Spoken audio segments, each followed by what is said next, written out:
When I first came into the House of Lords, I was a bit unsure what I'd find, really. I did sort of wonder whether it was a bit of an anachronism and whether it was out of date. And when you arrive in here, you begin to discover about it. And of course, what I discovered as a sort of practical social entrepreneur is that over many hundreds of years, this has made a fantastic contribution to scrutinising legislation, because I hadn't fully realised the detailed work that the House of Lords does in scrutiny of bills come from the House of Commons up through the House of Lords, and you begin to discover that a lot of the detail hasn't actually been looked at. And what the House of Lords, I think, does really, really well is to take this legislation to pieces, every sentence, every dot, every comma, and really scrutinise it. And the role of practical people like me and the crossbenchers and others is to sort of ask practical questions and to try and enable the legislation to work in practice for people.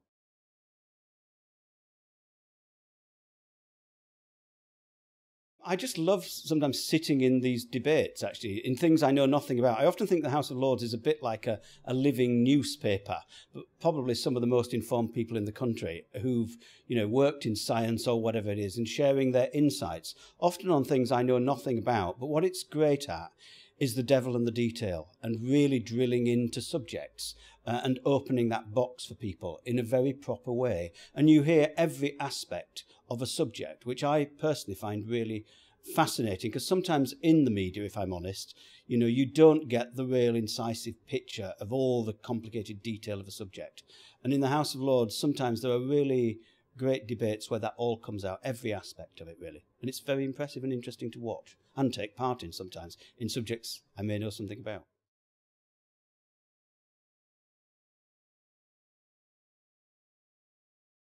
There is some work to be done in communicating this and modernising the message. The House of Lords has clearly been evolving over many centuries, and that's right.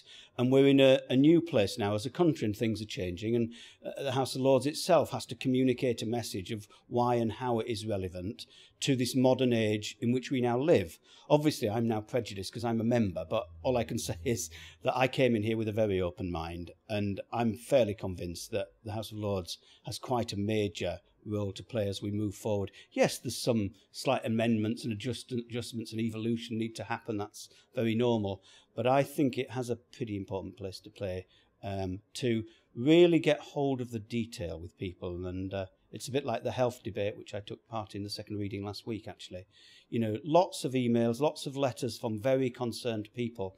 And I thought what was very impressive in the House of Lords second reading of the health debate was all those matters were on the table. 100 speakers, I think, a very detailed discussion about the implications of these changes.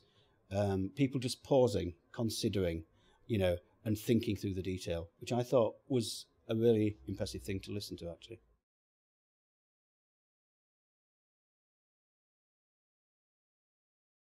I'm on the European Union's Select Committee in the Home Affairs section, and we at the moment are doing a report into drug abuse and policy in Europe on drug abuse, and again, really important work of the Select Committees that go on in the House of Lords that dig into the detail of European legislation and policy that do affect all our lives, actually, in all sorts of subtle ways.